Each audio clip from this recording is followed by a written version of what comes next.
What are the papers making of Nicolas Sarkozy's first major rally in Marseille?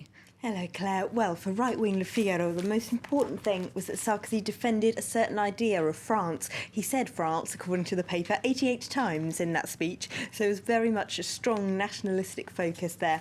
And lots of references to General de Gaulle, the Fifth Republic's first president. The shadow of the general is what they've headlined their editorial today. Now, for a right-wing paper like Le Figaro, for whom de Gaulle is an icon, that serves a few purposes for Sarkozy. On the one hand, it allows him to paint himself as being in the line of these great presidential figures. The French still expect their president to fit a certain mould, the paper says, and he shows by evoking the memory of de Gaulle that he can do that. He's trying to make Hollande look like he doesn't quite have the dignity and gravitas to fill those shoes. There's also the issue of referendums, something that he had recourse to last week when he suggested we should have one about limiting the rights of the unemployed to claim benefits. De Gaulle, the paper points out, was quite keen on referendums and on direct appeals to the French people, something Sarkozy had a lot to say about yesterday, directly appealing to ordinary people. He also, of course, talked a great deal about his love of France in that editorial, something, again, de Gaulle was very associated with patriotism, and the left, according to Le Figaro at least, still has a problem with the idea of France and the love of France, something François Hollande doesn't talk about.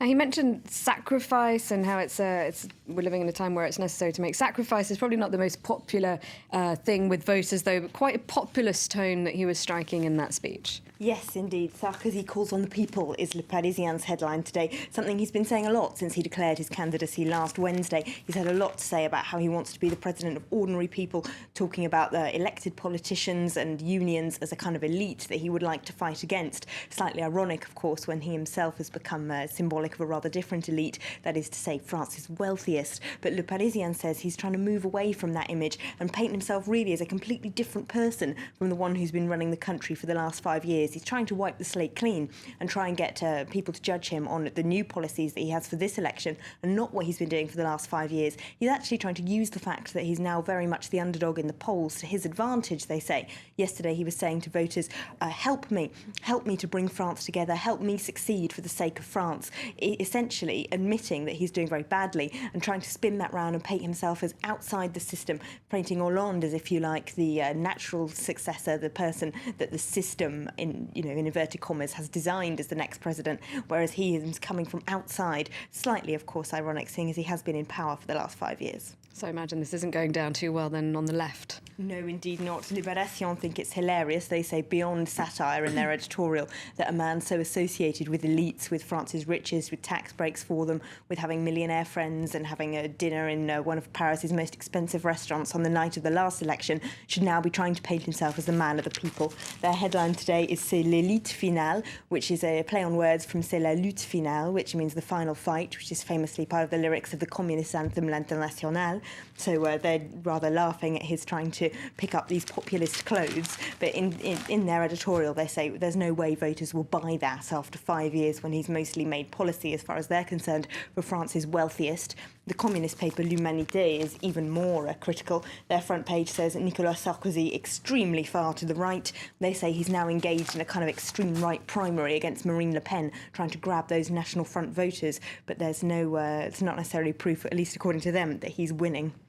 So speaking of Marine Le Pen, what are these other candidates making of Nicolas Sarkozy's speech? Well, Libération points out that François Hollande is still trying to look as relaxed as possible about the president's entrance into the campaign. He was campaigning at the weekend, but still refuses to mention the man he calls the outgoing candidate by name, and won't resort to any personal insults, saying that would make him look weak. Marine Le Pen, though, of course, is not a woman who's shy of personally insulting other candidates, and she isn't shy necessarily of making some quite strong suggestions. She made a campaign speech yesterday in Lille in which she said that all the meat sold in Paris is secretly halal without consumers knowing it, sort of part of her attempt to really increase the fear of Islam. And the paper says that doesn't necessarily seem to be working with voters, though, as well as it was just a few weeks ago. She's 3 or 4 points down in the polls, and those 3 or 4 points of, if you like, more moderate right-wing voters seem to have gone quite directly over to Nicolas Sarkozy.